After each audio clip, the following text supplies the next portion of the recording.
Mannarkkad Palakkad റൂട്ടിലാണ് Kanjirappuzha dam.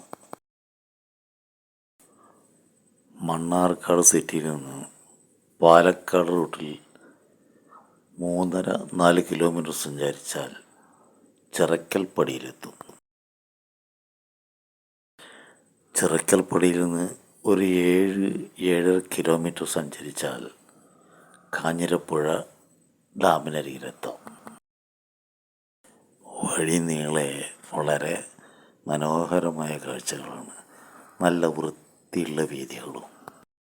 ഇവിടേക്ക് bus റൂട്ടുണ്ട്. Mysore Vrindavanam പോലെ ഒരുക്കിയെടുക്കാവുന്ന സൗകര്യമുള്ള വിസ്തൃതിയുള്ള ഭൂമിയുള്ള ഒരു ഡാം തന്നെയാണ്, ഒരു അണക്കെട്ട് തന്നെയാണ് കാഞ്ഞിരപ്പുഴ. നല്ല ചിട്ടയോടെ പടുത്തുയർത്തുന്ന ഉദ്യാനങ്ങളും ജലധാരകളും മറ്റ് സൗകര്യങ്ങളും ഇങ്ങോട്ട് ടൂറിസ്റ്റുകളെ ആകർഷിക്കും എന്ന കാര്യത്തിൽ സംശയം വേണ്ട. ബോട്ട് യാത്ര, ഈ തടാകത്തിലൂടെ ഒരു ബോട്ട് യാത്രയൊക്കെ സംഘടിപ്പിക്കാം. ജലം മലിനമാകാത്ത രീതിയിലുള്ള ബോട്ട് യാത്രകൾ. ചുറ്റുപാടുമുള്ള വ്യാപാരങ്ങളും പുഷ്ടിപ്പെടും, ജനങ്ങൾക്ക് തൊഴിലവസരവുമാകും, നാടിന് വളർച്ചയും ഉണ്ടാകും. പക്ഷേ ഇച്ഛാശക്തിയുള്ള ഭരണാധികാരികൾ വേണമെന്ന് മാത്രം.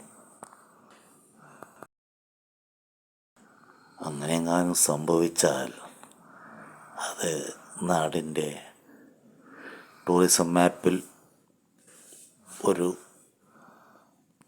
അണക്കെട്ട് കൂടി സ്ഥാനം പിടിക്കും. വളരെ മനോഹരമായ കാഴ്ചകളാണ് ഇവിടെ. ഒരടുക്കിലും ചിട്ടയിലും ഉദ്യാനങ്ങൾ വെച്ച് പിടിപ്പിക്കുകയും ലൈറ്റിങ്, ജലധാരകൾ ഇവയെല്ലാം സംഘടിപ്പിക്കുകയും ചെയ്താൽ യാതൊരു സംശയം വേണ്ട, വലിയ ലാഭത്തിൽ കലാശിക്കും. എന്തുകൊണ്ടാണോ എന്തോ നമ്മുടെ സർക്കാരുകൾ ഇത്തരം കാര്യങ്ങൾ വേണ്ടത്ര ശ്രദ്ധ കൊടുക്കുന്നില്ല. കഷ്ടമാണത്.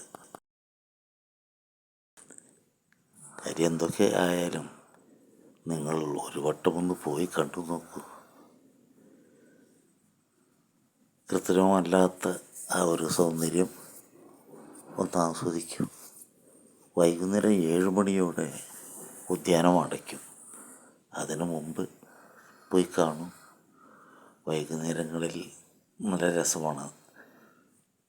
അണക്കെട്ടിൽ നിന്ന് വരുന്ന തണുത്ത കാറ്റുമേറ്റ് അവിടെ ഇരിക്കാൻ നല്ല സുഖമുള്ള ഒരു അവസ്ഥ തന്നെയാണ്. കുടുംബവുമായിട്ട് ഒന്ന് പോയി നോക്കൂ. വലിയൊരു സംഖ്യയില്ലാതെ മലപ്പുറം, പാലക്കാട് ജില്ലക്കാർക്ക് ദിവസം ആഘോഷമാക്കാൻ പറ്റിയ ഒരു ഏരിയയാണ്. നല്ല മനം കവരുന്ന ഒരു പ്രകൃതി രമണീയമായ സ്ഥലം തന്നെയാണ് കാഞ്ഞിരപ്പുഴ ഡാം. അതുകൊണ്ട് അവസരം കളയണ്ട, ഒന്ന് പോയി കണ്ടു നോക്കൂ.